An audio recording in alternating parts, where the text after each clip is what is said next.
So it's a pleasure to be here. I heard about this lean launcher, but haven't really participated in any of his activities. I hope you will enjoy this session as much as I will. First of all, Eleanor Roosevelt said she had met 3 types of people. Some people make things happen, some watch things happen, while others wonder what has happened. The mere fact that you are here, I think you belong to the first category, that you want to make something happen. And I also take it that what you would strive to do is to really develop whatever you have invented during your research activities, and then be able to commercialize it. At least that's my understanding of the Hong Kong government's intention of forming these Inno centers. Inno Hong Kong certainly is not just for research. It has this view that the research will subsequently be applied and then support the economic growth in Hong Kong, as well as the Greater Bay Area at large. And then, of course, globally is the ultimate goal. To do that, I suppose one has to build the kind of knowledge and the human resources. On these 2 aspects, I'm sure you're already aware that Hong Kong, with its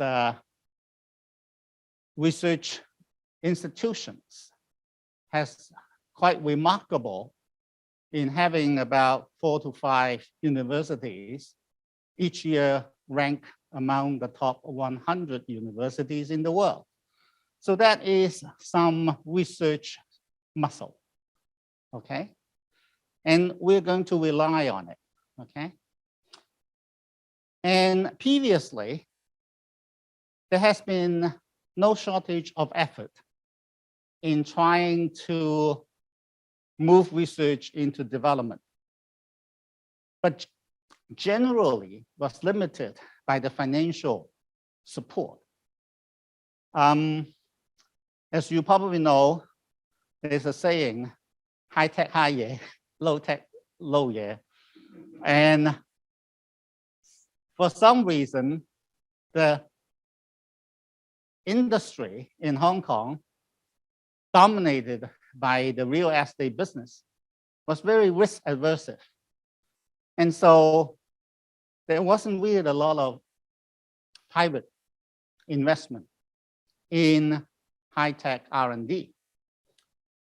But finally, well, and then on the other hand, the Hong Kong government have this laissez-faire sort of policy saying that, well, you know, government shouldn't meddle with business industry. Let them do it. They know what is best for them. But finally, I think there's the realization that for high-tech industry, you do need some incentivization by the government. And the Inno Hong Kong is among one of those efforts. Now, Hong Kong, as far as I understand, since Carrie Lam took office, Hong Kong government have spent $130 billion, okay? And 10 billion is actually allocated to this Inno Hong Kong effort. So we're looking to you to actually really materialize this and make this investment worthy. And the way to actually support research all the way to marketing require this ecosystem. so that there is streamline the connection between those who fund research, those who do research, and those who apply research. And this will be what we're going to talk about a bit this afternoon. I just want to highlight one thing. When we say to have this ecosystem to be healthy, one should get away from the so-called net zero game. Net zero game or zero, I'm sorry, we repeat. There is a very common concept of zero-sum game. Essentially what it means is, in a system where the resources is constant, then somebody who gain will result in other people losing ground, okay? But in order to break away from this, to have actually a healthy system to ensure a good research to market development, I would advocate positive sum game should be the new mindset. And how do we arrive at positive sum game? What the government has been doing, injecting money, making the pie bigger, and then looking to the opportunities in the Greater Bay Area and so on, then everybody will benefit. And then you will have the opportunity for a positive sum game environment. Now, I sort of touched on this already. As an innovator among yourself, when you have novel, radical ideas, they are inherently risky. And that's why there has been very big difficulty for those researchers to secure the necessary funding. And I hope again, with the centers, there will be no shortage of funds. And now the second aspect that I felt to make this effort successful is to really encourage collaborative research. Scientists by nature are not very collaborative. They like to do their own things. The Hong Kong government, together with UGC and so on, have tried a number of ways to induce collaboration, but hasn't been too successful, even with sim-based research and all that. But again, I'm hopeful that again, with these efforts, with these centers bringing teams together, there will be an environment that cultivated to promote collaborative science. You'll be very surprised, or you shouldn't be surprised, but many people will still keep telling me that somebody so-and-so invented the product or developed the product, as if this person by himself or herself can actually do it. Never. It's always teamwork, okay? And to be successful, you have to have good teamwork mentality. And I've been on both sides of the table, meaning academia and industry. And each area has their own strengths, but they also have their own limitations. So I would characterize academia industry being in symbiosis. Academia needs support and all that, and then the industry needs these other supports, some of which are probably not unfamiliar to any of you. But I highlight a few areas there can be potential synergy. One is to share the value creation and social responsibility, okay? And then invest in long-term relationship. During this discussion, of collaborative efforts.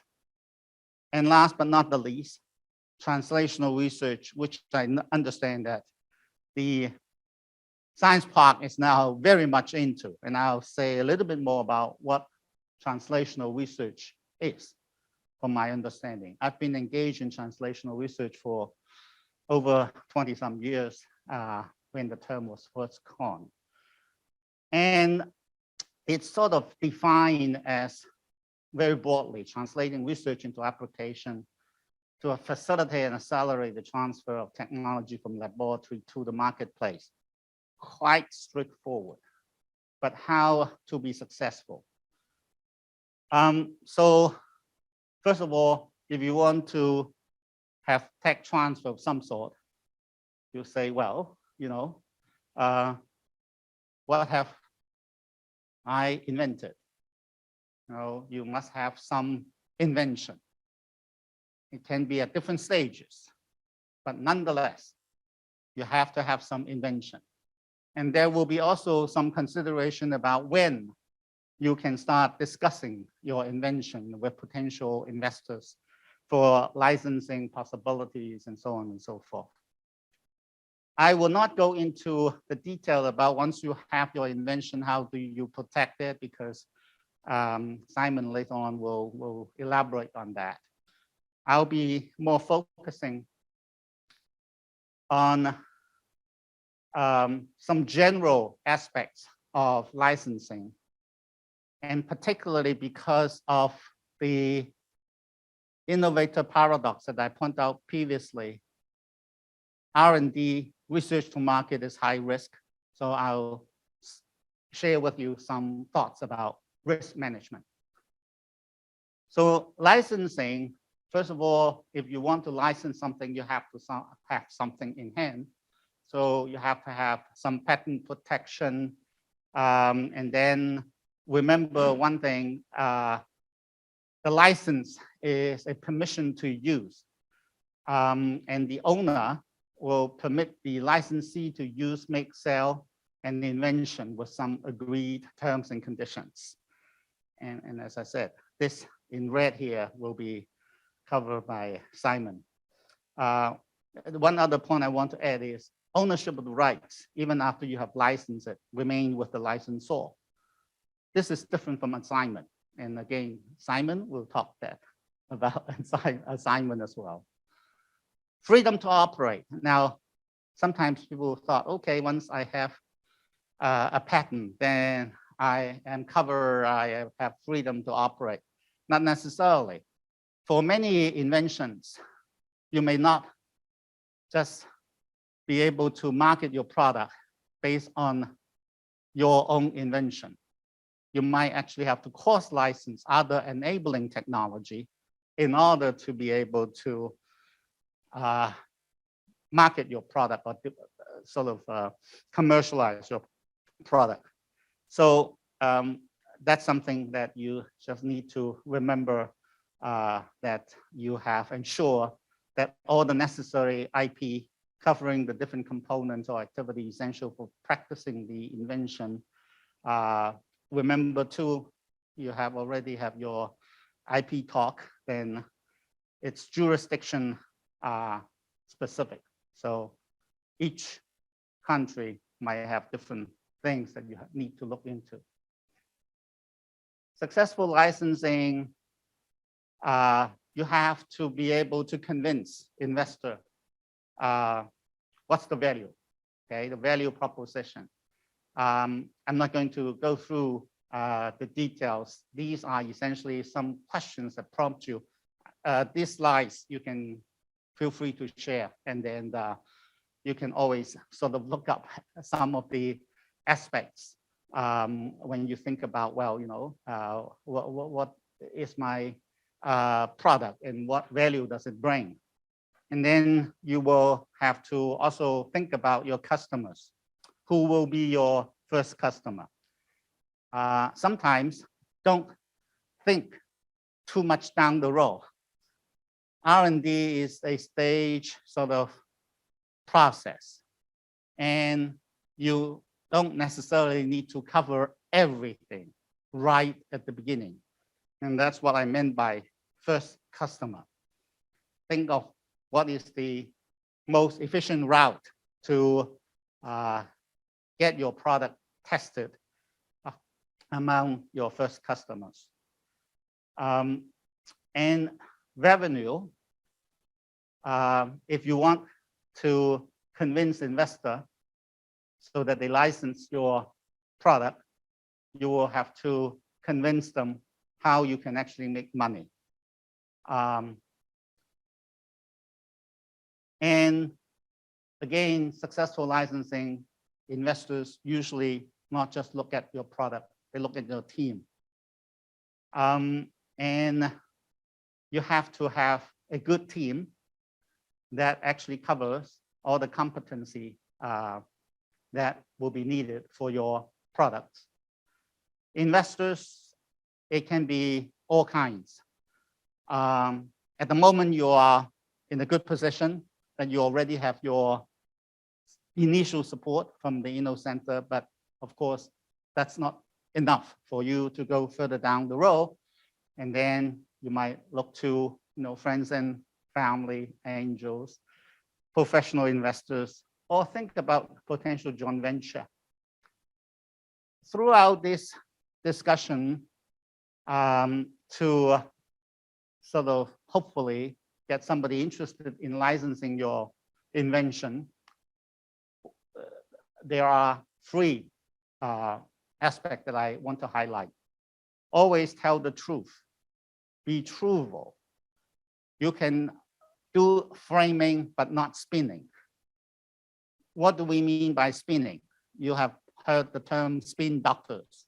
Essentially, spinning means you're only talking about the good things about your invention and omitting any potential shortcomings and so on. So you're only using partial facts. That's spinning. And that never flies, okay? It's better you yourself point out what are some of your weaknesses of your product rather than let other people find out. Because if that happens, they lose trust in you and lose trust in your team. So be truthful, build trust over the long term, and then manage risk. Donald Rumsfeld famously claimed about these things. So he said, there are things we know. These are the known knowns. And there are some things that we do not know. These are the known unknowns. And there are also things that we don't know. These are the unknown unknowns. What do we mean by that? Take your invention. You know things that you know of your product, right? But then you probably also don't know some of the things. For example, competitor.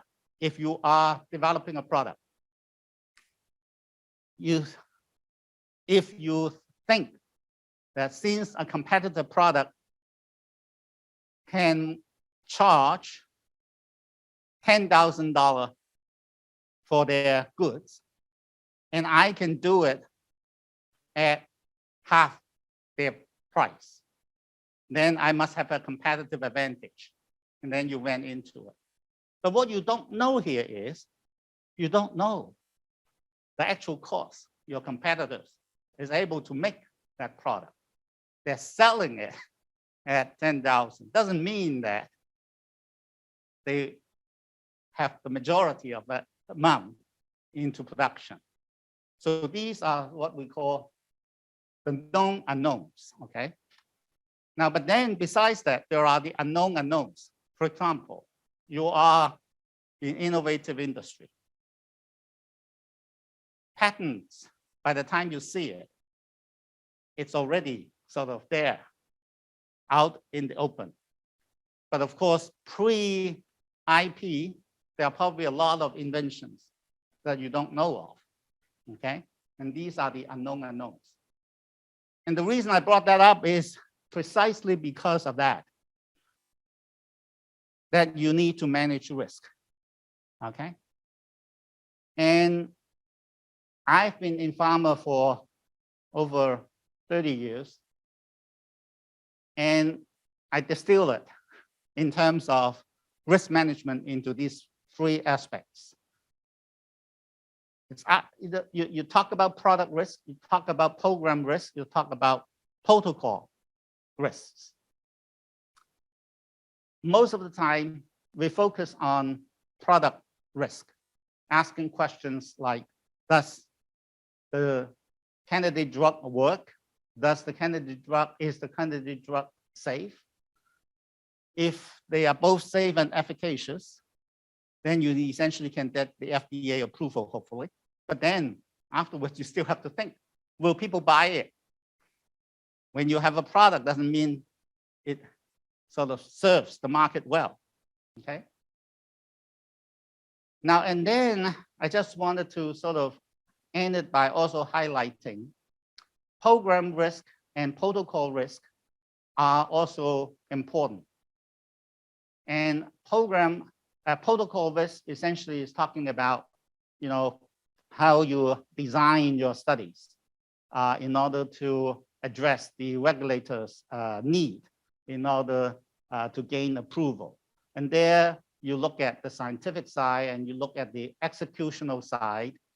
And again, I won't have time to go into details with each of these, but you know, it will be good if you want to discuss it a bit during discussion, and or you know, feel free to go through these bullets when you have a chance. And then there are some of the ways to mitigate risks. So that again is the kind of flow. You identify risks, and then you think of ways of mitigating them, okay?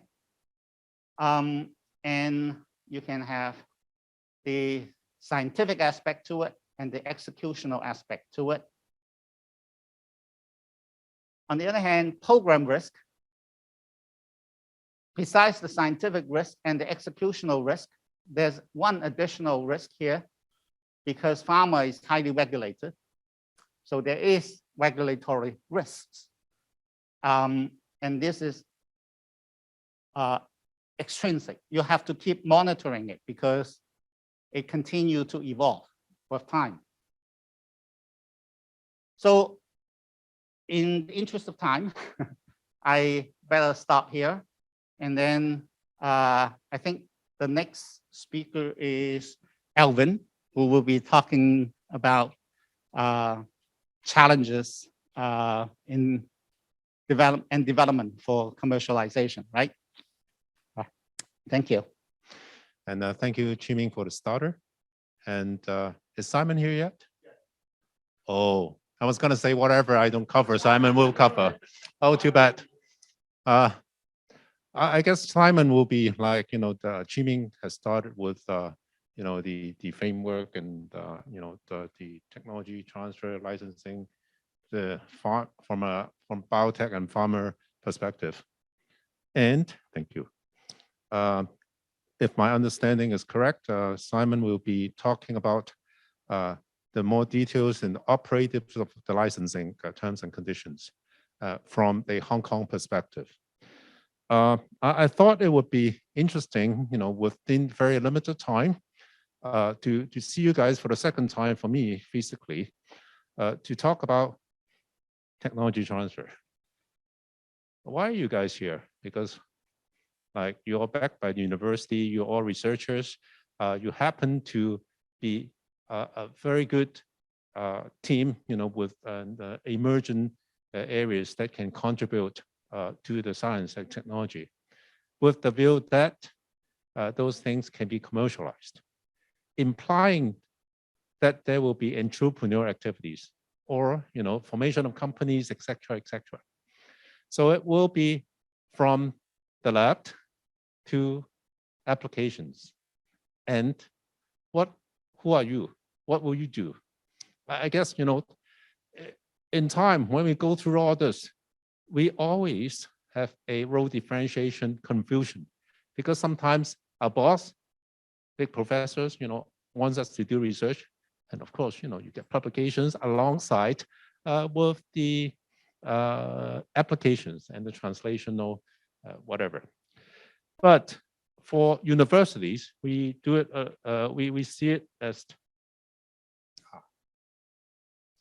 we see knowledge transfer and technology transfer as a mission of the university. And with some of the activities that came by from United States and the rest of the world, sort of trickle down to Hong Kong and maybe the Commonwealth, the evolutions has set up certain rules for the administrators that will impact upon what you will be doing. You guys heard about triple helix model? It's not a biotech term. It's a management term. Anybody? Triple helix? Raise your hand.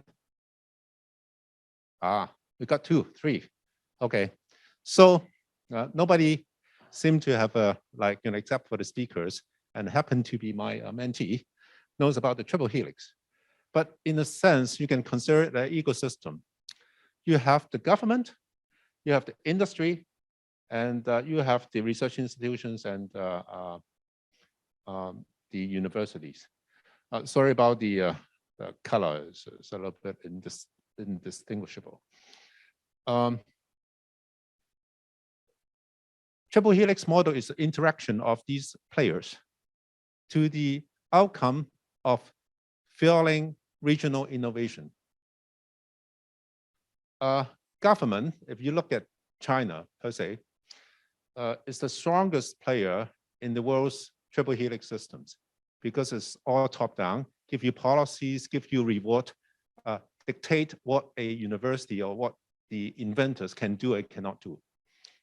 It gives a lot of money, a lot of resources, hoping that some of the technologies that come out can be commercialized and thereby contributing to the economic development of the regions. Industry, it is all about money. I would not say more because if they're interested to take up your technology, eventually it will be fitting into the product line or business model to make a buck because it is all about money. For university, for knowledge creation, repository, and transfer, knowledge transfer, it is about money, but it's not all about money. So that is different people see different things and play different roles. But how come licensors, universities per se, could be so strict on signing a license agreement and all that? We'll cover that a little bit later. But it is essential to differentiate. Different people think different things and they behave differently. How does that licensing thing come about? In Hong Kong, maybe up to about 10 years ago, nobody talks about licensing. Because if industry wants something out of university, they just do consultancy and grab somebody out to serve them as a service provider.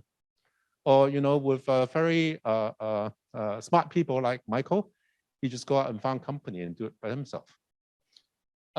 In the US, the pivotal law in Hong Kong, we call it ordinance, is the Bayh-Dole Act in 1981 by Senator Bayh and Senator Dole, who argue and articulate and got this the whole US government approved that for all government-funded research, the research institutes, mostly universities, can own the intellectual property derived from the research outcome. So intellectual property have an implicit and also explicit value once they are recognized as some form of ownership. And the universities, for simplicity's sake, we will just say universities, have those ownerships. What do they do with it? And I let them sit there as assets, but it's not tangible. You can do something with it and generate the process of technology transfer, commercialization, and generate value. Now, who would get the bulk share of the value? Economic value, intellectual value, or you name what. But because university owns such things, and research costs a lot of money, and universities not looking for recovering the research R&D costs, whereby big farmers, they have to recover those. So it makes a huge difference in terms of who wants what and who's willing to pay what risk, as Ming said, about the product risk, the protocol risk, and all that. And but university don't have to worry about the R&D costs, because whether you're land grant, whether you're endowment, you are by virtue that you're university, you'll be able to seek federal and state, I was going to say provincial funding. The same system operates in China. In Hong Kong, it's a little bit laissez-faire, but in the traditional way, Hong Kong was so blessed, the universities, you get block grants for doing research. The competition was only introduced maybe about 10, 15 years ago. Okay, and then of course you see a very good results, as Ming mentioned, like 5 universities were ranked top 100 in the world. But the key factors that would affect or play in the triple helix system would be technology push, market pull, SME, jobs, and for larger economies or larger polities, the military and self-health sector research funding, the DOE, the NIH, that kind of stuff. So our ecosystem, the Hong Kong one, is very small. We're just starting. And we're trying to create clusters, and you are the first breed. In Mandarin is something like 王不军校第一期. So this is where you are. But what is your role? If you look at small economies, I was interested into studying, what Hong Kong can become an innovative polity or region among all these things up here. China, sorry about that, because this is talking about the capacity, the number of researchers per population, and this is about R&D spending. So the further up, up on this corner, the more focus attention that the country is contributing to R&D and research. So you get Denmark, look at it, Singapore is here, and Korea, Switzerland. China, because of its scale, and the let's say, the Tsinghua, Beida, and the like will probably be up here. Okay, Hong Kong, sorry, not on the map. That was like the OECD report a couple years ago. But I was always under the impression that Hong Kong can do better because the population of Finland, the population of Singapore, Switzerland is about the same size of Hong Kong. So we're pouring all that money into it. What is the outcome? Okay, and of course, you have all these clusters effects, and the university and the government work together to work on the international research and commercialization or knowledge transfer development agenda. Now we take the industry away for a while, because in the region, in particular China and Hong Kong, let's put it this way, the industry's absorptive capacity is slow. So you come out with something in the middle of the, not in the middle of the road, that is not yet a product, but it's very promising candidate. The industry cannot bring it forward. Okay, I understand the theme for Hong Kong, Hong Kong, the two big alignment would be the biotech and also AI and robotics. Okay, and and then AI and robotics, probably by tomorrow they change name to Meta, whatever. But biotech remain biotech, right? And this is some of the foresight and the focus idea that the Hong Kong government, through Science Park and its intermediaries, think that this is the way that Hong Kong can emerge in these areas to build up the capacity and thereby become an active player for the nation. So the role of university in tech transfer was originally education. Then it's being charged, you have all this, funding, publication, competition, that kind of thing. So we always say that, now we're contributing to the innovation systems, regionally and nationally and globally.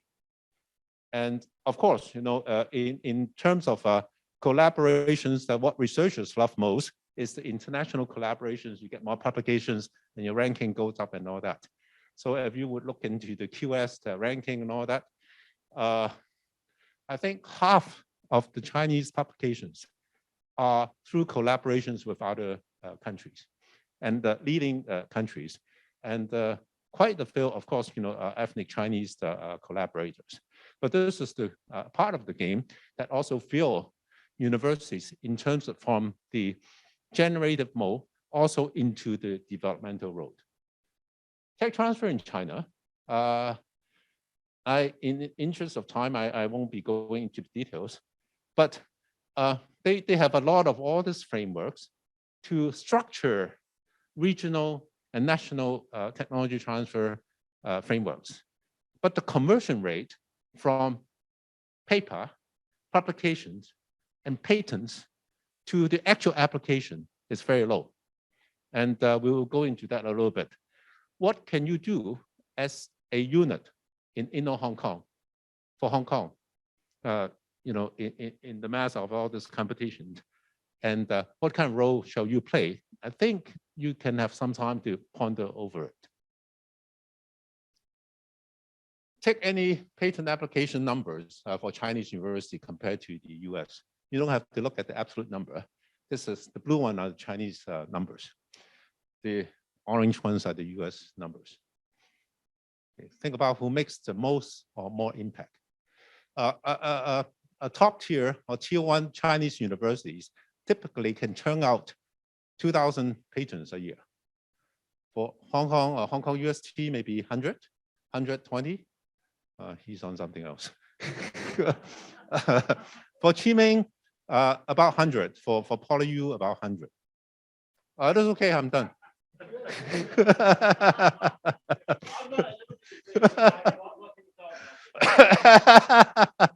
Now he's a good diplomat.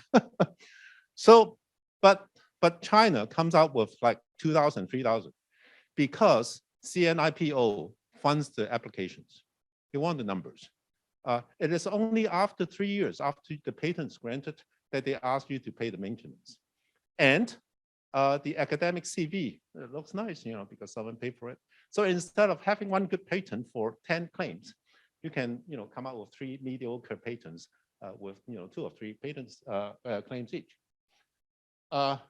So we all understand that if you consider, if you're an engineer, you look into the water flow technology transfer flow. Now, protection of the IP, file a patent, like Ming said, and then you have the try to find interest from the market, talk to the corporates and all that, negotiate it for a license, do the agreement, and then you execute.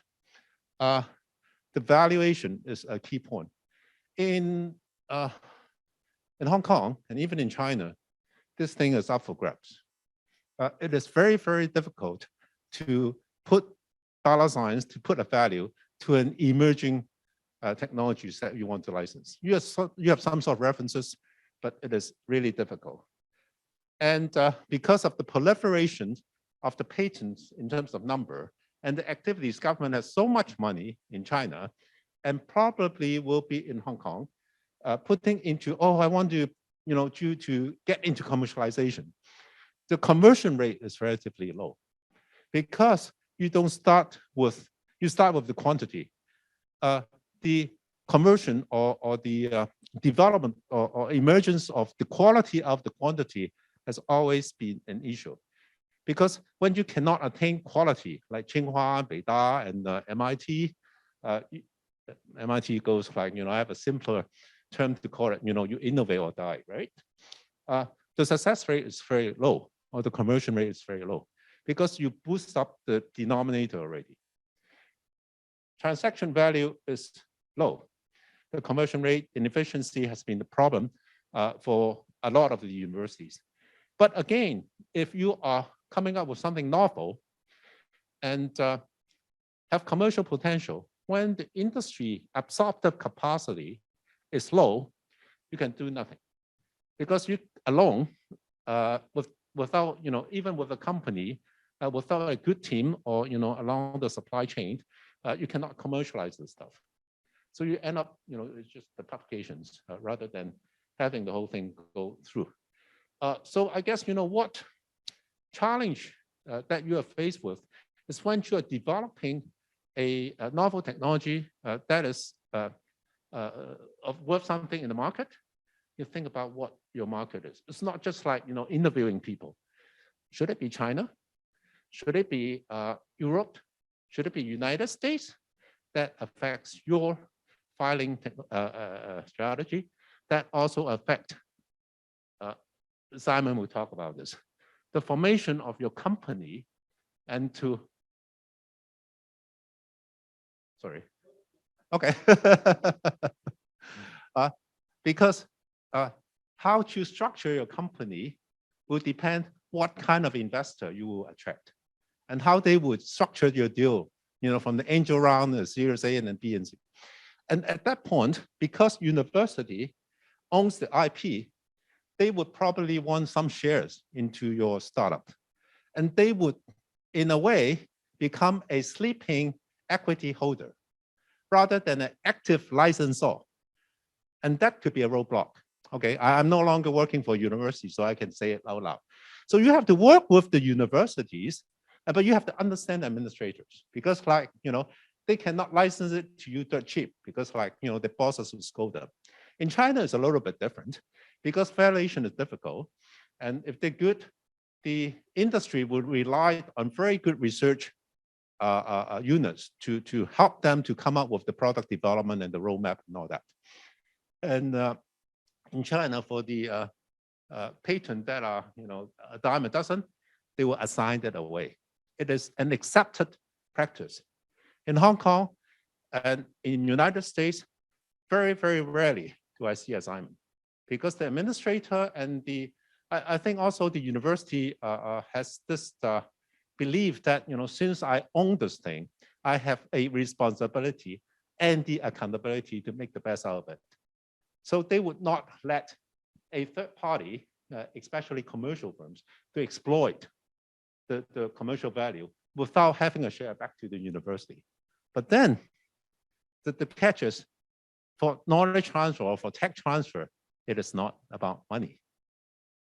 So it's complicated, but so issues along the value chain for government and the universities, you have the governance. For industry, you have the industrial absorptive capacity, because if industry can contribute more, they will pay less to you. Or maybe they will be promising you something down the road on profit sharing. It's all negotiation. And for industry of low absorptive capacity, they would be asking for a higher TRL product candidate. So if you are in anything less than 8, they cannot take it, right? And but for very mature farmer, they would actually go out and actively seek, for the pre-TRL, at stage 3 and 4, they would be looking into it and funding you to do collaborative research and eventually contract research. So this is all important because academic impact, the ranking, the outcome, and what is very different from what the venture is looking for.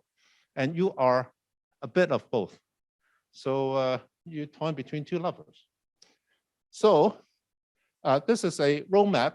If I follow the waterfall process, it's all linear. But the reality is not that. Reality is very much market-driven if we are talking about commercialization. It's talking about marketing. You have to go out and sell. You have to go out and pitch without meaning. And scientific pricing, how do you value your stuff? And how can you make yourself a bit of an entrepreneur? And that is all the challenges. But before we go to that, you still live in a system whereby it's by and large bureaucratic. With all the good intention, with all the support, you have strong influential players from the government. I'm quite sure the ICT will be watching over you. I'm quite sure your boss will be watching over you. And then you have all this, lovely TED Talks and all that to become an entrepreneur. But in fact, when it comes to licensing and commercial deals, your industrial partner will be squeezing you. So how do you reconcile and then face all that? It's both challenges and opportunity. And among three of us, I guess there will be no better person than Simon, who can tell us a little bit more about the riddles and the challenges. Thank you. So good afternoon, everyone. I think both Ming and Alwin is very humble. So I'll make some introduction to them for you. I think for those of you who are here, make sure after the meetings, if you have questions, make sure you grab them and ask them. And for those at home watching or at work watching, I think you missed a little bit of a face-to-face opportunity, but hopefully you'll still be able to catch them up. Just a couple of things. Alwin has been advocating best practice for tech transfer in Hong Kong since I know him. So as a matter of fact, you see that he is actually advocating all these technology best transfer international and trying to help China to adopt best practice. Now, Ming, I think he's a very humble person, but let me share a couple of big achievements under his guidance. I think at university actually has one of the biggest socio-economic tech transfer towards the world community, the world health community in terms of pregnancy tests. And also don't forget, his office is actually also just went through one of the bigger international healthcare company mergers in the world. So they are actually part of that process. Now, of course, everything. So they are actually two books that you can go and refer to, talk to. So I'll make sure you grab and talk to them.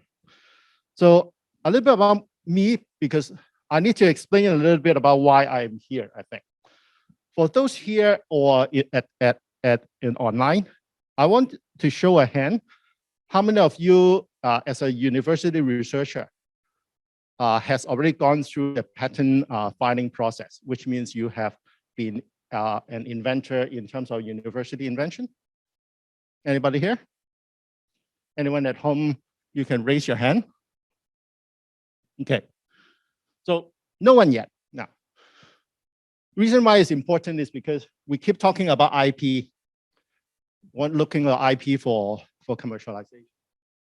Okay, so where I comes in the picture. So I'm not a healthcare trained professional by all means. I'm a material scientist by training, except if you think about X years ago, I was actually a Hong Kong U medical student for 2 years before I emigrated. So that's my medical training. Now, but when I was in Canada, when I was studying university, I was lucky enough to be involved as an inventor for university technology. And also at the time, we were lucky enough to license to an industry for the technology. That at the time is actually the highest dollar figure, technology licensing towards an industry at the university.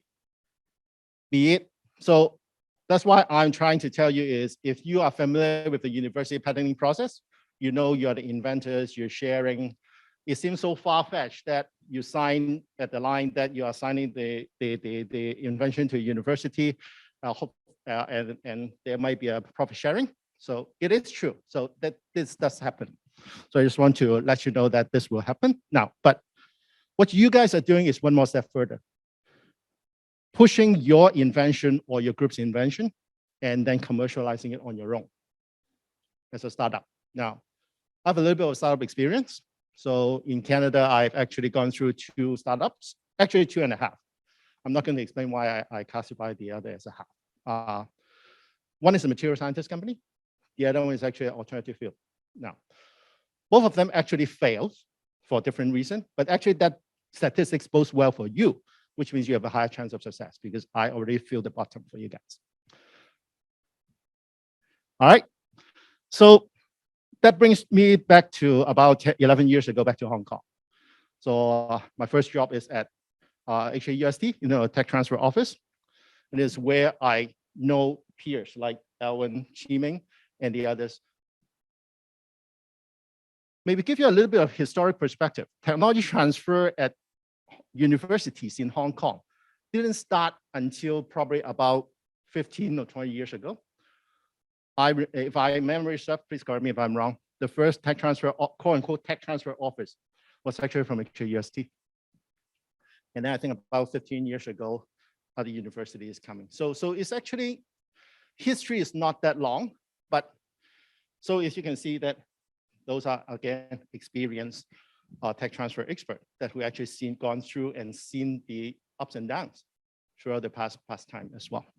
Now, I was trained in that. So throughout that history, I'm working at university as a portfolio manager, and then eventually leading the tech transfer office. So through that, of course, we look at IP, technology transfer, as well as supporting entrepreneurship. So that brings my background to being trying to help out in this Hong Kong. Oh, the other thing, both Ming and I, at the university tech transfer capacity, was also involved, I guess, in the technology transfer framework for Hong Kong. So we do have a little bit of a knowledge. All right, so I only have 2 slides, and they are all points. So, and I think they are asking, so I will cover a lot of things. So hopefully I'll be able to cover some of them. All right. I actually did not look very carefully at in detail in Ming and Alwin's, but I think I did a good job in summarizing some of the key points. First of all, why I highlight the red? TTO perspective. Technology Transfer Office represent the university. This is something that you, A, as a university researcher, and B, later on as a startup entrepreneur, needs to figure it out, needs to understand. It's nothing personal. We represent university, which means that we represent the bottom line of the university, which Alwin brings out the BioScience Act. So basically, what we are trying to do is we are trying to get a fair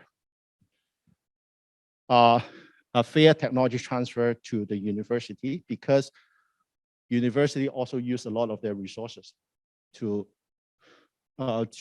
make that research happen. And we also need to, we also representative to the government. So this is actually taxpayers' money. So, but I want to bring, so this is the last line is the one that I really want to let you know. TTO actually works with you. So from the beginning, when you have an invention, when you start the IP. So TTO, our role is actually working closely with the researcher to ensure smooth technology transfer. Now, what's meant by smooth technology transfer is actually one line, but it's actually cover a whole lot of work. So first of all, as I mentioned,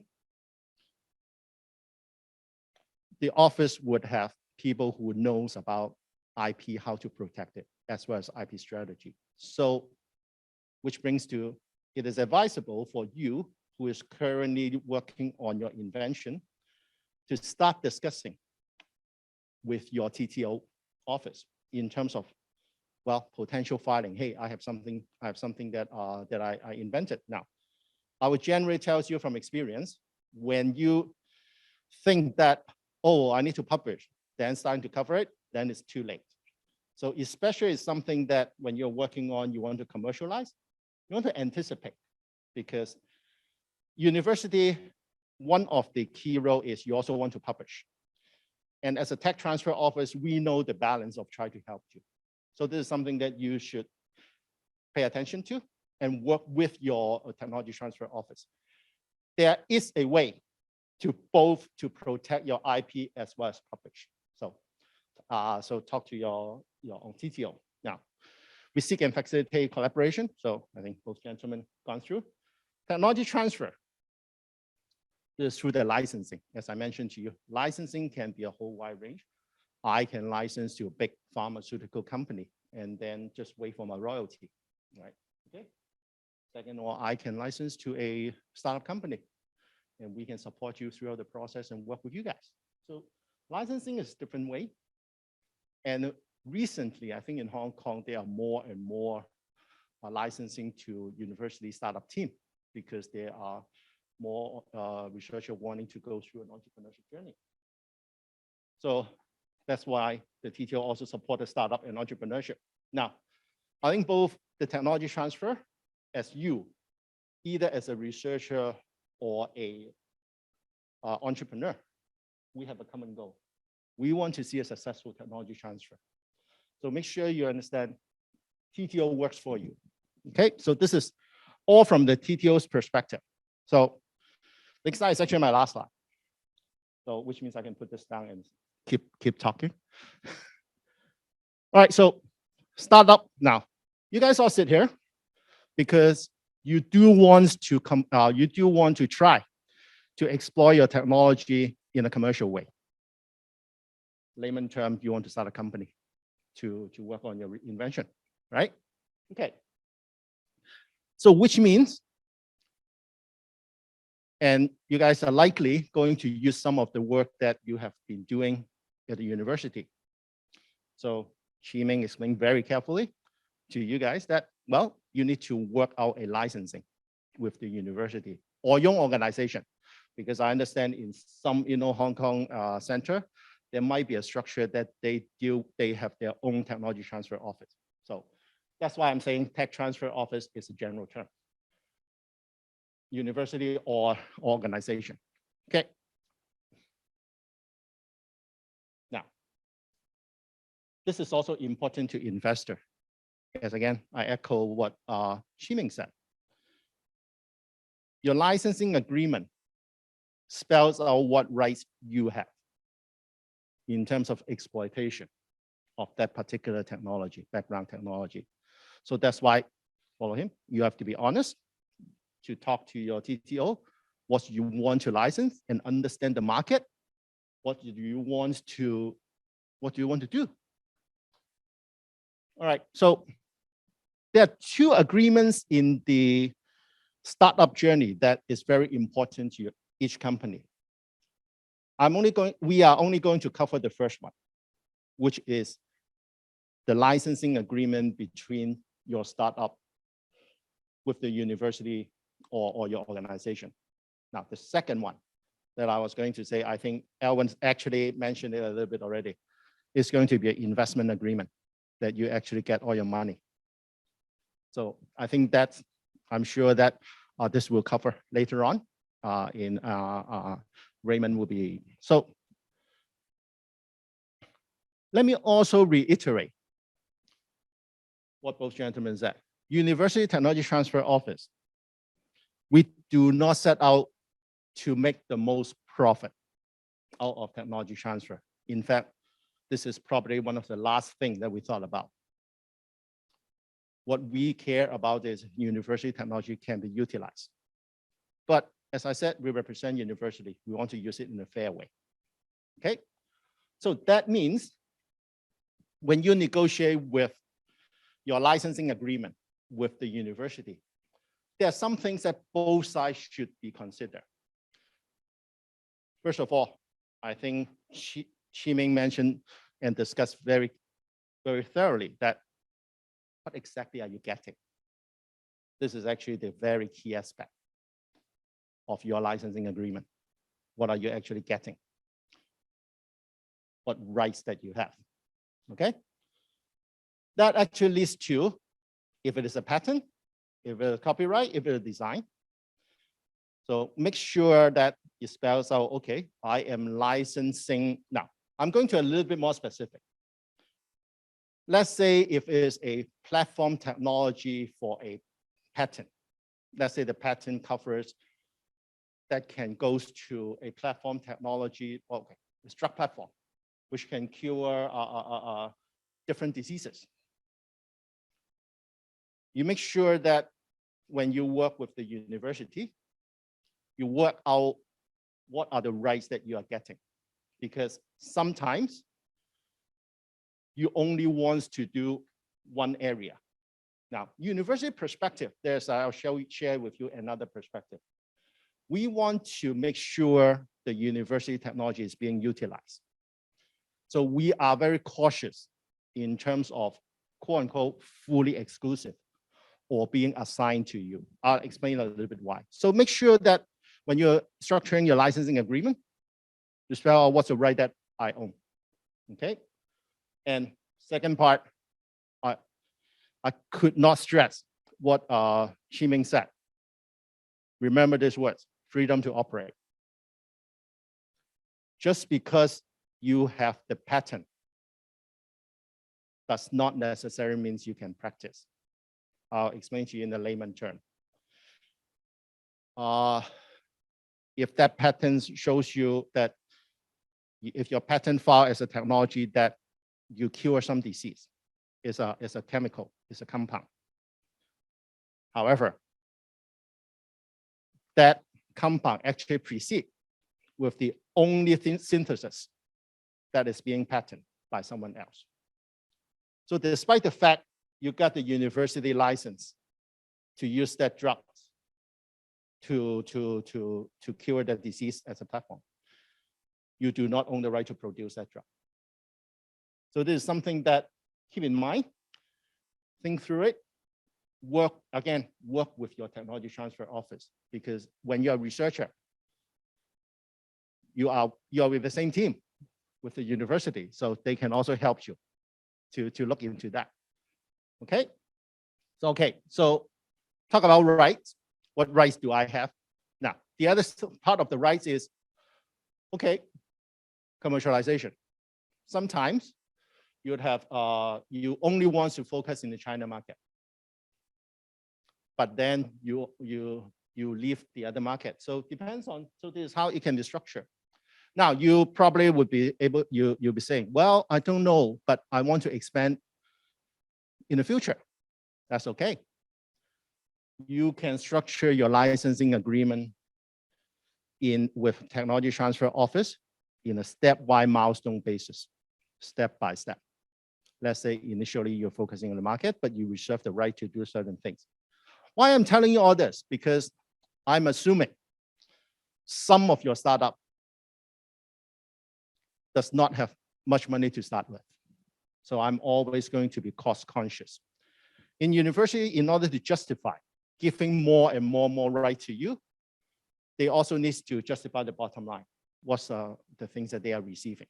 Now, I will talk about later about the money. So, but this is something that you want to make sure that you remember. When you structure a licensing, university is always willing to help you. And university, let's put it this way. There's no point for us. Let's say if you raise $100, there's no point for me to take $50 from you today just with the licensing, because we know you need to develop. So we will always structure a reasonable deal. Now, again, I also want to say reasonable deal, but receiving money when your company is making a lot of money is also not a sin, because your success, because partly it's because of from the university. So that's why a lot of the structure deal, especially the startup, is what we call a back-end loaded terms. A lot of the time would be that it's a royalty base, or when you meet certain milestone, when you raise certain money, or based on sales. So don't worry about, oh, I need to pay an arm and a leg to the university. This will not happen. All right, the other part, let's move on to talk about is obligation. If you receive some right from the university, of course, you also need to do something. Certain things like, well, as I just mentioned, if you make money, likely you have to pay some royalty back to the university. The other obligation, don't forget, is also about the IP that you're getting. A lot of the time that you will be responsible in continuation of that patent. So you would, but again, your TTO would be supporting you. So make sure you work with them to make sure, because the things that we hate to see is some human error making the patent lapses.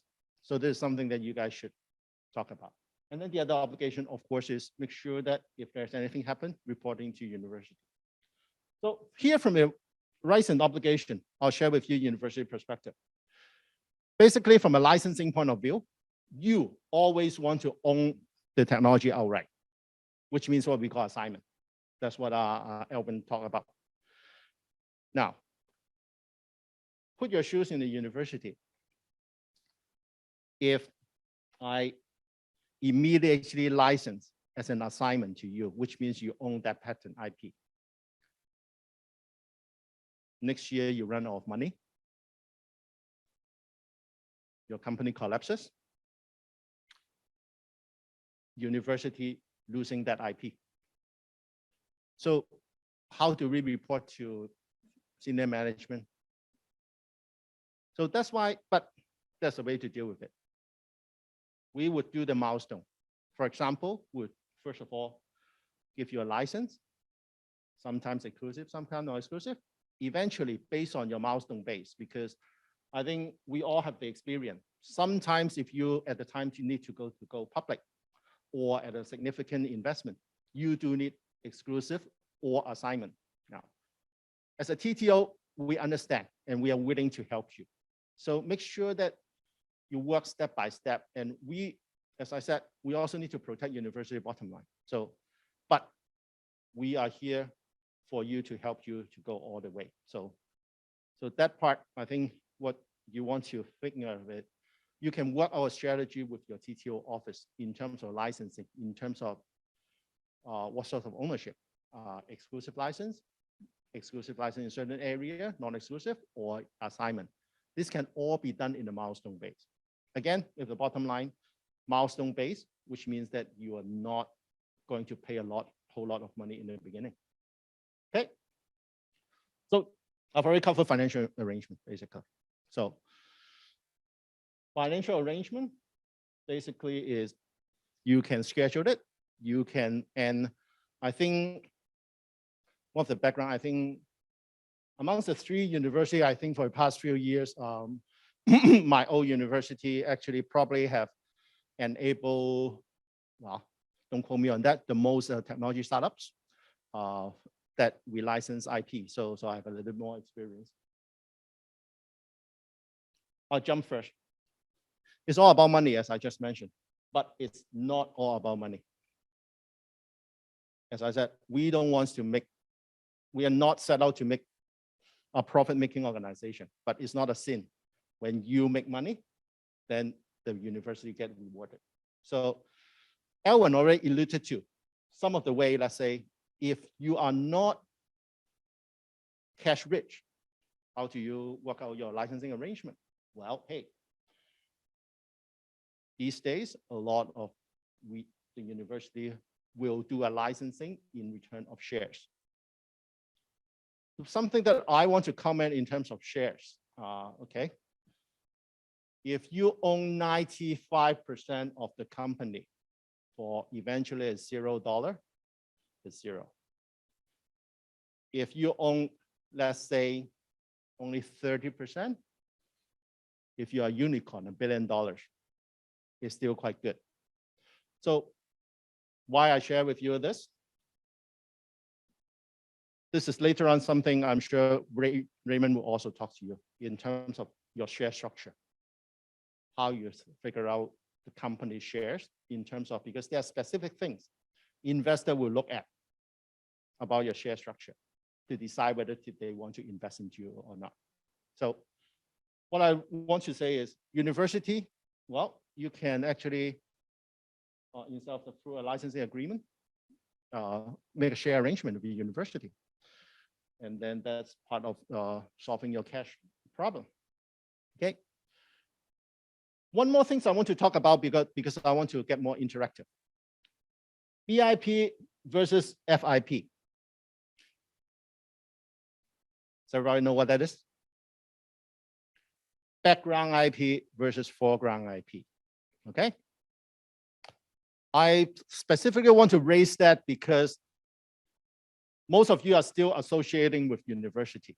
So there are things that you want to pay attention that we observe. Now, background IP. Background IP is the stuff that you invent at university. And this is also from the right that you're receiving. Okay? Foreground IP is supposedly the work that you've done as a company. So in general, that foreground IP belongs to your company. Okay? Now, why I'm quoting is that now, as university startup, sometimes there is ambiguity simply because, well, are you 100% not university or are you already 100% outside? So that foreground IP, you also need to pay very much attention to. So it's something that we can chat on an offline basis later on in terms of individually. But this is something that make sure your terms with the university always cover is whatever I invented later on after the agreement belongs to the university. So that gives you, belongs to the company. So that gives you, well, the whole pie. So whatever I develop later on belongs to the university. So I can have a comfortable to license, to proper commercialize my technology without, so I settle the background part and I know the foreground part belongs to me. And if it's clear to operate, then hey, looks like I'm clear. So I think that's that. I just want to make sure that, again, not about money. And university tech transfer office generally are very flexible in terms of working out a licensing agreement with you. But I do put in one caveat that we are in a position to say no to a technology transfer deal if there are a couple of things that if we feel that it might ruin the university reputation. Secondly, if it is something that's really not fair to the university. But that's probably the only exception.